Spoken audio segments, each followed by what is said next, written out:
իրավունքները, որ իրենց սերը Ալիևի հետ երազ էր։ Ինչ է դա։ Խոսում են վերջ, այլևս խաղաղություն է, թուղթ են ստորագրում, երբ հիմնական սկզբունքների շուրջ համաձայնություն չկա։ Հիշեցնեմ, որ 18-ից 20 թվականներին, երբ Փաշինյանը հասարակությանը մոլորեցնելով բանակցում էր Արցախյան հարցի վերաբերյալ, ինքը ասում էր, որ սրանք բանակցություններ չեն, սրանք ուղղակի մենք հանդիպում ենք, խոսում ենք, փորձում ենք հասկանանք, ամեն բառի տակ ինչ է հասկացվում։ Հիմա ինչ, ինքը ստորագրում է մի հատ թուղթ, երբ հիմնական բառի շուրջ կան տարընթերցումներ։ Ալիևը հասկանում է մի բան, ինքը հասկանում է ուրիշ բան, Թրամփը խոսում էր հնարավոր 99 տարին եւս 99 տարով երկարաձգելու մասին, ինչի վազեցին տենց հապշտապ ինչ-որ թուղթ ստորագրեցին։ Եվ իլուր աշխարհի ասում են, թե վերջ մեր մոտ խաղաղություն է։ Նա խաղաղություն չի, քանի դեռ ադրբեջանցիները Հայաստանի տարածքի մի հատված օկուպացրել են, եւ երկրորդը ինչ խաղաղություն, եթե հակառակորդը դիմացի կողմը անընդհատ Հայաստանի նկատմամբ պահանջներ է ներկայացնում, անընդհատ Հայաստանին սպառնալիքներ է ուղղում եւ անընդհատ օրինակ հայ հասարակությանը վիրավորում է։ Փախստականների վերադարձի թեման երբակում է, որ դա նույն ԵԽԽՎ-ում, եվրոպական համայնքում, մինչդեռ մենք գիտենք, որ շատ եվրոպացի քաղաքական գործիչներ նաև կարևորում են այդ հարցը, արցախցիների վերադարձի իրավունք, մշակութային, այսպես արժեքների պահպանություն, եւ Փաշինյանը Ստրասբուրգում ասում է այդ հարցը, որ քննարկեն խաղաղությունը քանդվի եւ այլն, եւ միջազգային հանրությունը ասում է եկեք օգնենք, որ արցախցիները գտնավորվեն Հայաստանում։ Ինքն է որոշում արցախցիների խնդիրը եւ այլն, ինչպես է սա գնահատվում։ Նախ հարցը 3 բաղադրիչ ունի, լավ հերթով անդրադառնամ։ Առաջինը Փաշինյանը ինքը չի որոշում արցախցիների ճակատագիրը, արցախցիները իրենց իրավունքները չեն արտապատվիրակել Նիկոլ Փաշինյանին։ Հիմա եթե արցախցիները ասեն մենք պահանջում ենք ապահովել մեր վերադարձի իրավունքը, մեր գույքը տնօրինելու իրավունքը, կար երկու ուրեմն միեդի երկու վճիռ կար, Չիրագովյան դեմ Հայաստանի եւ շահումյանցիների բողոքը դեմ Ադրբեջանի, շահումյանցի փախստականները։ Հիմա եթե մարդիկ նույն դիմումը ներկայացնեն եւ միեդը համարժեք համանման որոշում կայացնի, Փաշինյանն ինչի անելու, պարտադրելու է, սպառնելու է, բանտարկելու է, որ մարդիկ չվերադառնան, կամ բանտարկելու է, որ մարդիկ իրենց հարցը չբարձրացնեն միջազգային եւ եվրոպական ատյաններում։ Երկրորդը, ինչքան կարելի է ասել, որ ինքը ինչքան զիջումների գնում է, դա ադրբեջանցիների մոտ ոչ թե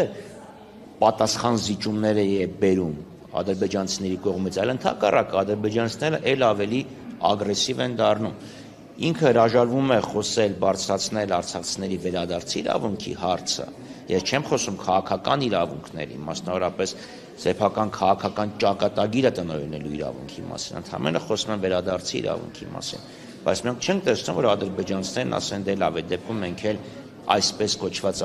արևմտյան ադրբեջանցիների այսպես կոչված վերադարձի հարցը չենք բարձրացնելու։ Ադրբեջանցիք պահանջել են եւ շարունակում են պահանջել, եւ ես չեմ զարմանա, որ ինչ որ մի օր դա դառնա հերթական ֆորմալ պահանջը, ճիշտ այնպես, ինչպես ֆորմալ պահանջ է հանդիսանում սահմանադրության փոփոխությունը։ Եվ երրորդ բաղադրիչը, եթե ինքն ասում է արցախցիները պետք է Հայաստանում տնավորվեն, ինչ է անում, որ Ադրբեջանի ցեղասպան քաղաքականությունից մազապուրծ մեր հայրենակիցները Հայաստանում կարողանան բարեկեցիկ կյանքով, բարեկեցիկ եւ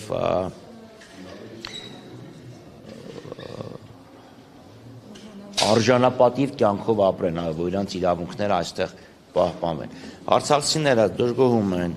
սոցիալական իրավիճակից, դժգոհում են իրենց իրավունքների խախտումների վերաբերյալ։ Մի մեծ խումբ կա, ում հարցը ընդհանրապես այս իշխանությունները անտեսել են, խոսում եմ Ասկերան, Ստեփանակերտ ճանապարհին, բենզինի պայստարանի, Պայթյունից, զոհերի եւ հաշմանդամ դարձածների ճակատագրի մասին։ Որևէ բան չի անում, որովհետեւ ակնհայտ է, որ Փաշինյանը մի քաղաքականություն է իրականացնում, թույլ չտալ, որպեսզի արցախցիները կոմպակտ ապրեն Հայաստանում եւ իրենց իրավունքները պաշտպանեն։ եւ դրա համար որևէ քաղաքական իրավունքների հետամուտ չի լինում, սոցիալական խնդիրներն էլ չի լուծում։ Պարոն Խաչատրյան, ԿՊ շարունակվում է Թրամփի հաստատված խաղաղություն եւ այլն։ Թրամփը նույնիսկ Փաշինյանի անունը չի հիշում, Հայաստանն ասում է Ալբանիա, Փաշինյանին այն տղան, ինչու է այդպես։ Դա այդ հարցը երբ պետք է ուղղել ԿՊԱ-ականներին, բայց այդ կեղծիքների շղթան սկսեց այն ժամանակ, երբ իրենք վարչապետի կայքի վրա ուղղակի աղճատեցին փաստաթղթի էությունը։ Կրկնում եմ, փաստաթուղթը անգլերեն տարբերակը կոչվում է Հայաստանի Հանրապետության վարչապետը եւ Ադրբեջանի Հանրապետության նախագահի համատեղ հռչակագիրը ընդունված Վաշինգտոնում անցկացված հանդիպման արդյունքում։ Փաշինյանի կայքում գրված է համատեղ հայտարարություն Փաշինյանի, Ալիևի եւ Թրամփի։ Թրամփը հանդիսացել է ընդամենը վկա։ Իրենք այդ փոքրիկ վկա բառնել են անում։ Իրանք ուզում են ցույց տան, որ դա եղել է միջազգային բարձր հովանու ներքո։ Միգուցե ակնարկում են, որ կա որոշակի երաշխավորություն, որ երրորդ կողմը պիտի երաշխավորի այդ համաձայնությունների իրականացումը։ Բայց դա այդպես չէ։ Դա Ադրբեջանի ճնշման ներքո ընդունված փաստաթուղթ է։ Տեսեք, ասում են տարի 8 ամիս խաղաղություն է։ Մոռանում են ասեն, որ ադրբեջանցիները մշտական հրետակոծության տակ էին պահում Խոզնավար եւ տեղ գյուղերը։ ԿՊԱ-ականները ճիշտ է ոգևորության պահին ասում են, այ դուք թուրքական ու ադրբեջանական դրոշը վառեցիք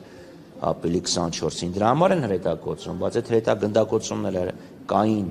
թե ինչեւ ապրիլի 24-ը, թե ապրիլի 24-ից հետո դադարեցին այն ժամանակ, երբ Հայաստանի իշխանությունները ընդունեցին այսպես կոչված խաղաղության համաձայնագրի ադրբեջանական խմբագրությունը։ Այդ ամեն ինչ տալիս է, դրա համար էլ չեն գնդակոծում։ Հենց փորձես ինչ-որ մի հարցում հակադրվել, ելի կշարունակեն հրետակոծել։ Այսինքն մենք ունենք անկայուն հրադադարի ռեժիմ, այլ ոչ թե խաղաղության ռեժիմ։ Բայց Փաշինյանը մանավանդ ինչքան մոտենում ենք ընտրություններին, պիտի անընդհատ շեշտի, ասի բերել եմ խաղաղություն, ես չլինեմ կլինի պատերազմ, ինքը չի պետք է ասի, որ ձախողվել եմ նաև այս հարցում, ինչպես բոլոր հարցերում։